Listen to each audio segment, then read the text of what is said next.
subscribe and share.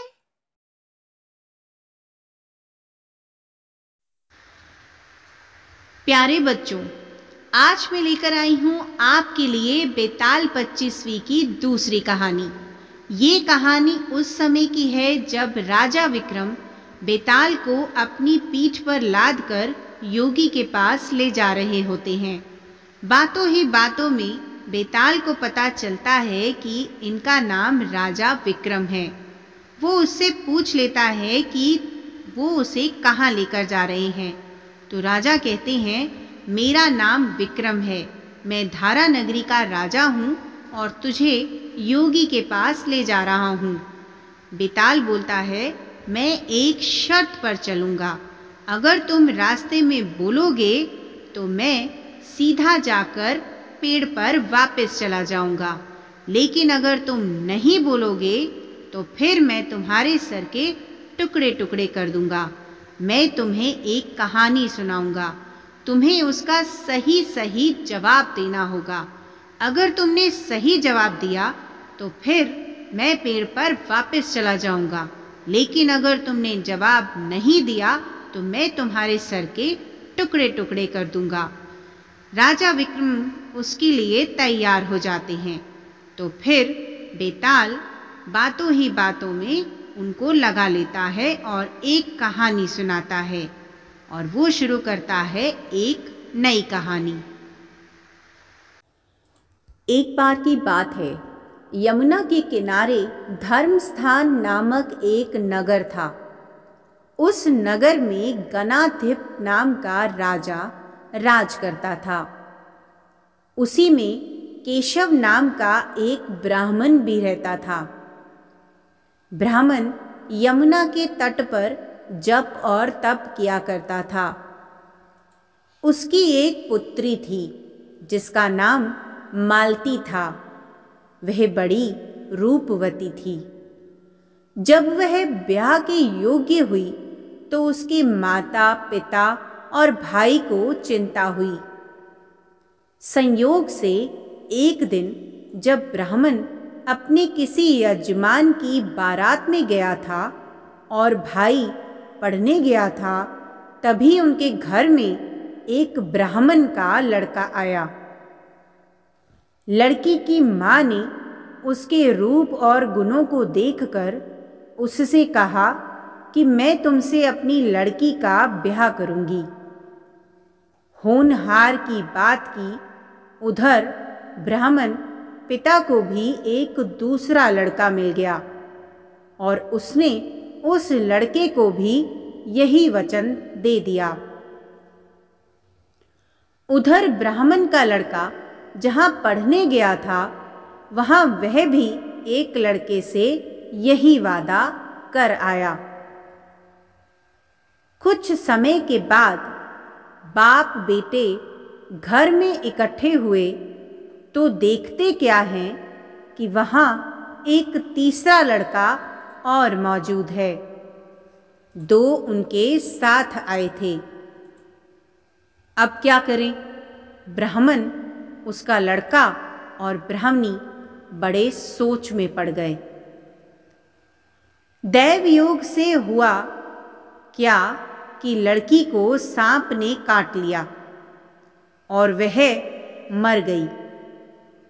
उसके बाप, भाई और तीनों लड़कों ने बड़ी भाग दौड़ की। जहर झाड़ने वालों को बुलाया पर कोई नतीजा ना निकला। सब अपनी अपनी करके चले गए।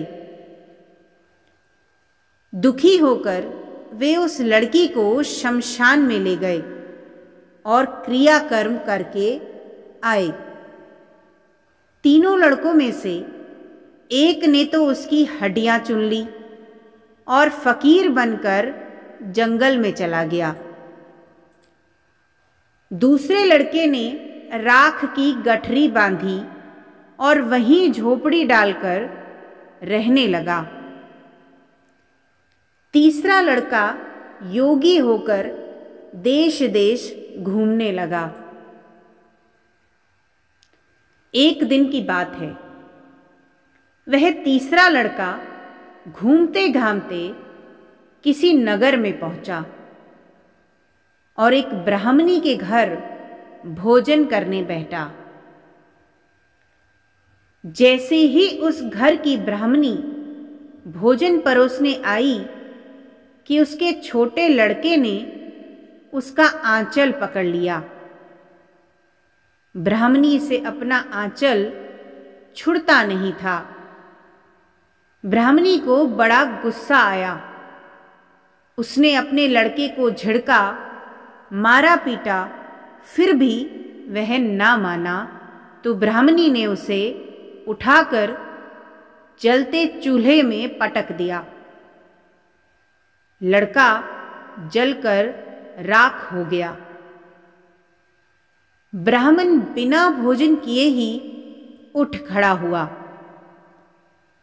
घरवालों ने बहुतेरा कहा, पर वह भोजन करने के लिए राजी ना हुआ।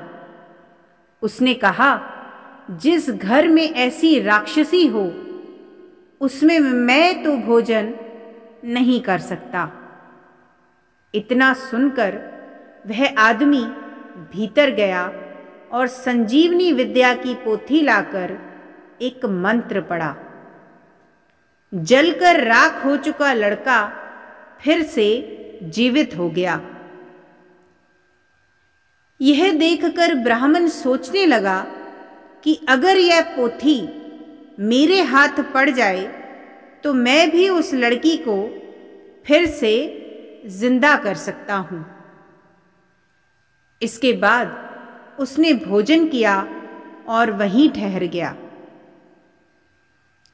जब रात को सब खा पीकर सो गए तो वह ब्राह्मण चुपचाप वह पोथी लेकर चल दिया।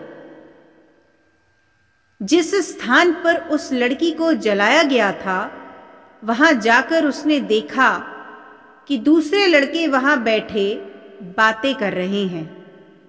इस ब्राह्मण के यह कहने पर कि उसे संजीवनी विद्या की पोथी मिल गई है और वह मंत्र पढ़कर लड़की को जिंदा कर सकता है, उन दोनों ने हड्डियां और राख निकाली। ब्राह्मण ने जैसे ही मंत्र पढ़ा वह लड़की जिंदा हो गई। अब तीनों लड़के आपस में उसके पीछे झगड़ने लगे। इतना कहकर बेताल बोला, राजा विक्रम, बताओ कि वह लड़की किसकी स्त्री होनी चाहिए। अगर तुम नहीं बोलोगे तो मैं तुम्हारे सर के टुकड़े टुकड़े कर दूंगा। सच सच बताओ कि वह लड़की किसकी स्त्री होनी चाहिए। तो राजा विक्रम ने जवाब दिया, जो वहां कुटिया बनाकर रहा उसकी। बेताल ने पूछा, क्यों?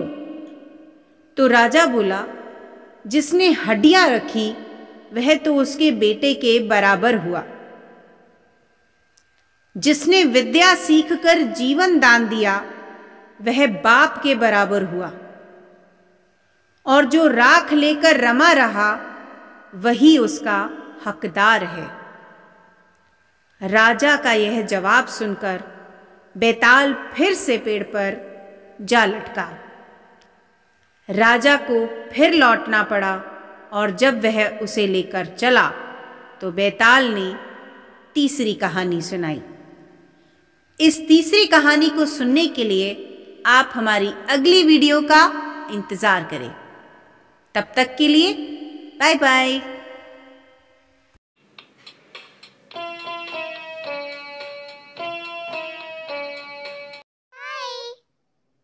Welcome to Idyllic Roots.